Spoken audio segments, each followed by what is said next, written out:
Yeah. Hi guys, welcome back to our channel. We're gonna do something crazy. Stay tuned guys. Bye. Yo, bro, do you know that song that goes like, I see the crystal raindrops fall, and the beauty of it all is when the sun comes shining through. To make those rainbows in my mind when I think of you sometime, and I want to spend some time with you. Just the two of us. We can make it if we try. Just the two of us.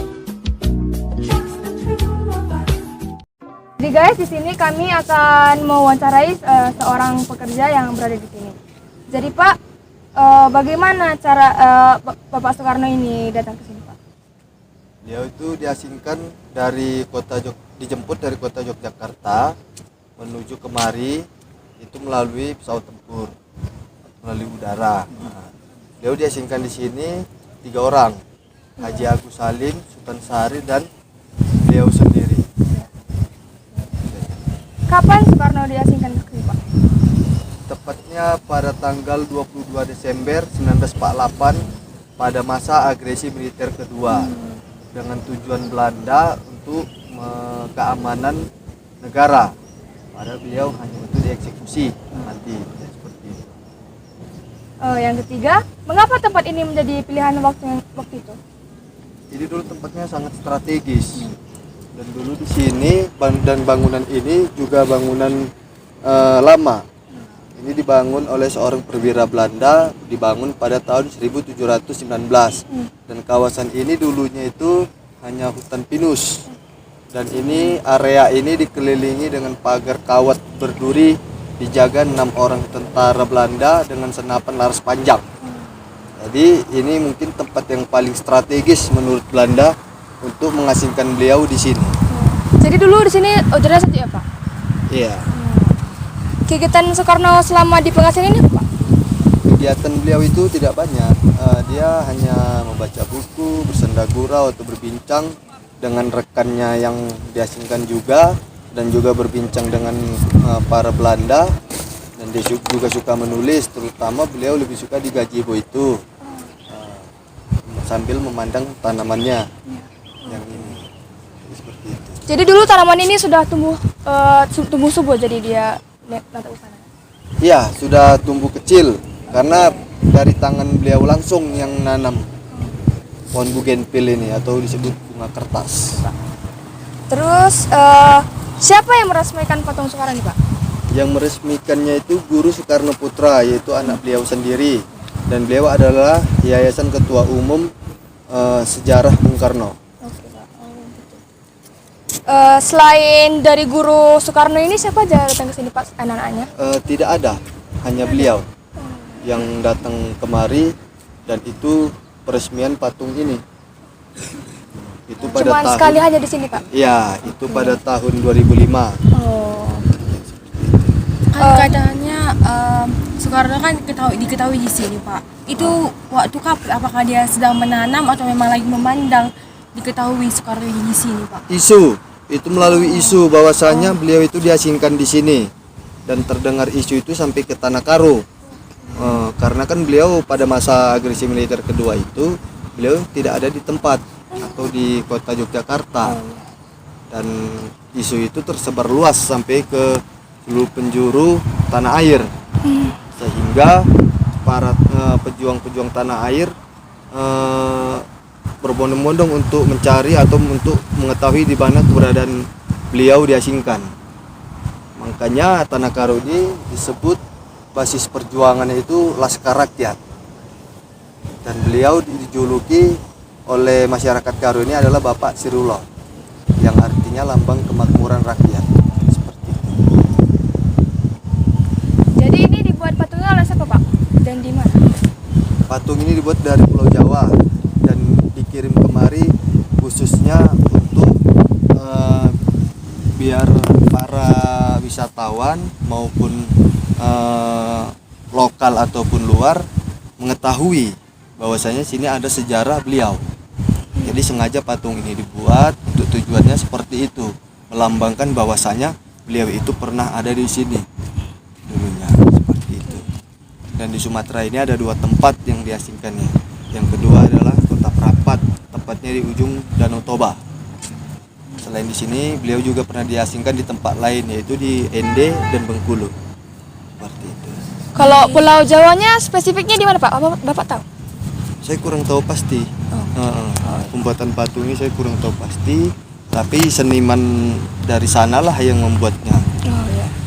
Itu di tempat khusus dari ketua yayasannya langsung, Oh ya. atau kita sebut Bapak Kursi Putra. Ya, seperti itu. Terus kalau pohon ini apakah bersamaan ditanam dengan pohon bukan Tidak, ini, Pak?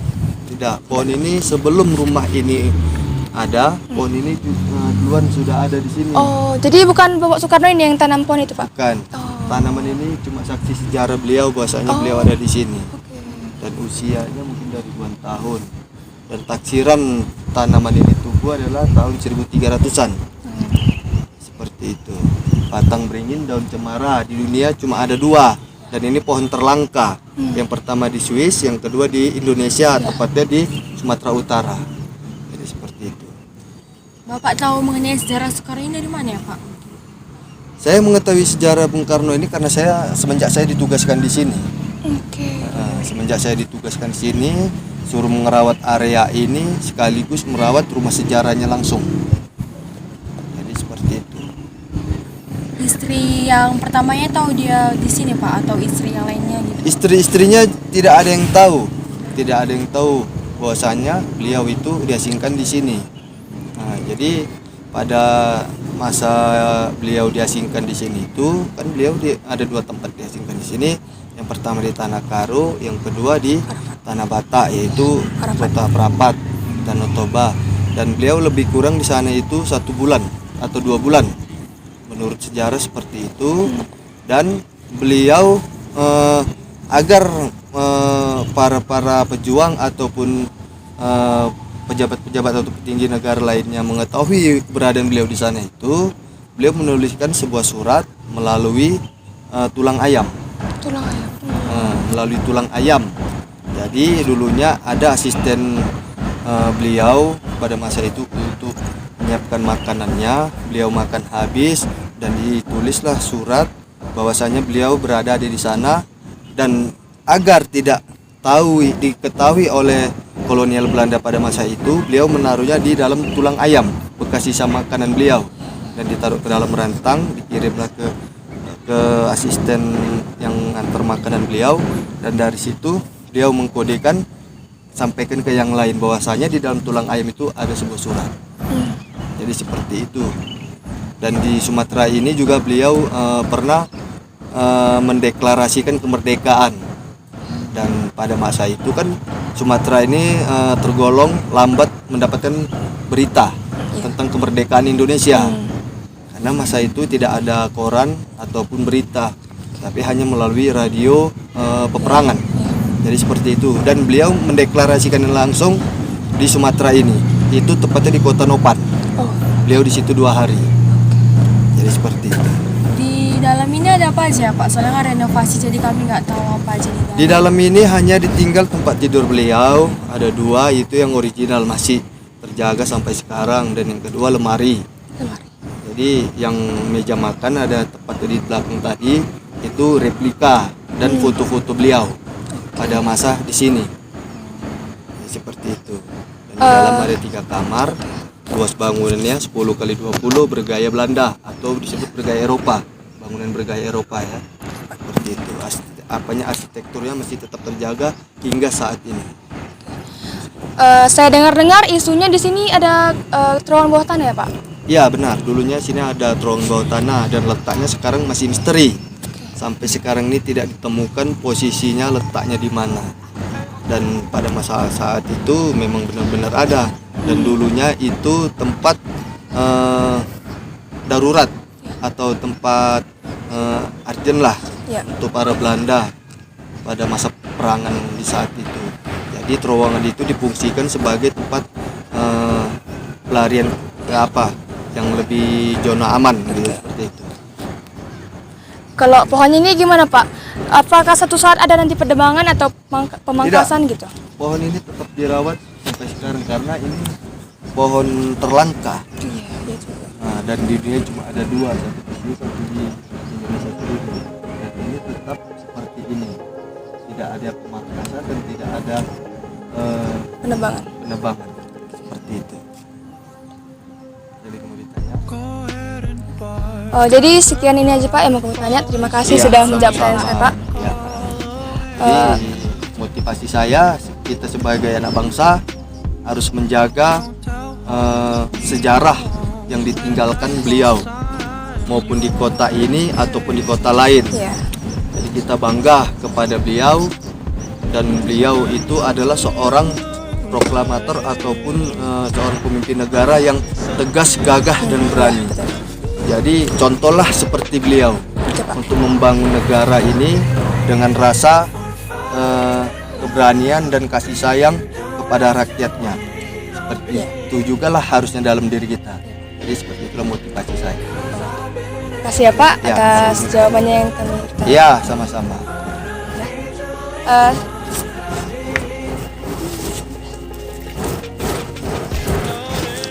Sekian dari presentasi kami tentang penginapan tentang Soekarno. Terima kasih Pak sudah Iya, menjawab iya. pertanyaan kami. Jadi ini dari kami ya Pak, makasih. Oh iya, iya. Iya, makasih ya Pak. Enggak banyak Pak. Barangkali. Ayo bye. Souls that dream alone lie awake. I'll give you something so real. If you've been waiting for falling in love, baby, you don't have to wait on me.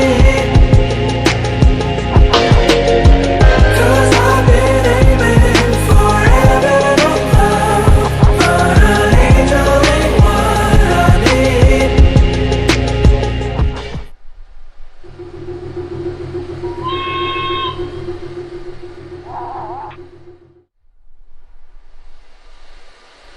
We were playing in the sand, and you found a little band. You told me you fell in love with it, hadn't gone as I planned. When you had to bid adieu, said you'd never love anew. I wondered if I could hold it and fall in love with it too. You told me to buy a pony, but all I wanted was you.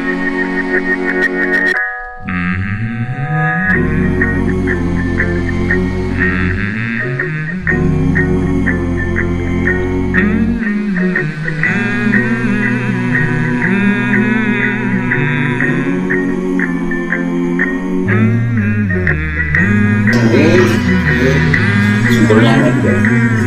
Yang pertama ini sumber perolehannya secara hibah atau titipan.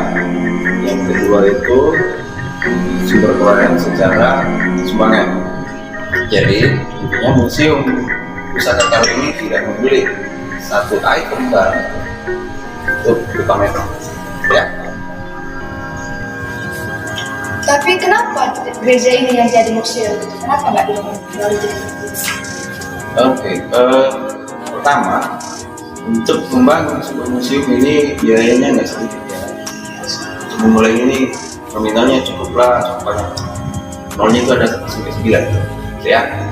Yang kedua, karena gedung ini tidak dipakai lagi untuk kegiatan ibadah, tahun ini sudah dipakai lagi. Jadi kita minta ke Gereja Katolik untuk melakukan perempuan budaya, karena fungsi dari gereja juga ikut melestarikan budaya juga kan. Oke, ini sejalan, maka kita dapat izin lah, bolehlah dipakai gereja ini juga jadi museum. Seberapa banyak pengunjung yang Pak? Pengunjung setiap hari banyak, lumayan kita lumayan untuk bulan ini ya, bulan ini kita lumayan banyak minum. Tapi sebenarnya relatif ya, kalau itu kita bilang sering, enggak juga lah. Karena kan kata relatif ini tidak mutlak, artinya tidak sama setiap hari. Ya, seperti hari ini ada beberapa sampai 30, kemarin sampai gitu kan. Saya gitu. Ada yang pernah curi Pak? Puji Tuhan belum pernah dan mudah-mudahan nggak akan terjadi gitu ya. Terlebih memang peraturan untuk masuk musim ini salah satunya seperti tadi harus tinggal gitu ya. Dan harus memperhatikan peraturan museum yang tidak boleh menunjukkan barang gitu. Di samping juga gedung ini kan dilengkapi dengan CCTV, jadi untuk tingkat keamanan kita menjamin mudah-mudahan tidak terjadi. Soalnya memang ada kerusakan bobol tembok, kita kan nggak tahu gitu ya. Maka tanggung jawab museum besar sekali karena barang-barang ini koleksinya ini kan ada sekitar 1031 barang dan 70% itu barang titipan. Kalau kita lihat di beberapa barang ada labelnya dan namanya kan pinjaman. Ini harus benar-benar berkomitmen untuk menjaga barang mereka itu barang titipan. Masih ada orang yang dibuat sekarang Pak? Masih ada dia sekarang? Asli. Ini yang barang-barang ini yang menitip barang ini yang masih terus mensupport, artinya tiap tahun ada aja terus harus didatangkan. Karena dianggap musim ini sebagai tempat paling tepat ya kan, untuk menyimpan benda-benda yang berhubungan dengan warisan ya kan. Jadi ya kita terima aja apa barangnya selagi itu memang bisa merepresentasikan ini sebuah kesadaran budaya ya. Sekian dari kami Pak. Terima kasih telah menjawab pertanyaan kami Pak. Oke. Dan telah mau mewawancarai benar-benar kami. Ya. Ya, semuanya Pak. Siap. Oke. It might seem crazy what I'm about to say. Sunshine, she's here, you can take a break. I'm a hot air balloon that could go to space. With the air, like I don't care, baby, by the way. Because I'm happy. Clap along if you feel like a room without a roof. Because I'm happy. Clap along if you feel like happiness is the truth. Because I'm happy. Clap along if you know what happiness is to you. Because I'm happy. Clap along if you feel like that's what you want to do. Here come bad news talking this and that. Well, give me all you got and don't hold it back. Well, I should probably warn you, I'll be just fine. No offense to you, don't waste your time. Here's why. Because I'm happy. Clap along if you feel like a room without a roof. Because I'm happy. Clap along if you feel like happiness is the truth. Because I'm happy. Clap along if you know what happiness is to you. Because I'm happy. Clap along if you feel like that's what you want to do. Hey, go. Bring me down, can't none bring me down. Your love is too high. Bring me down, can't none bring me down. I said, bring me down, can't none bring me down. Your love is too high. Bring me down, can't none bring me down. I said, clap along if you feel like a room without a roof.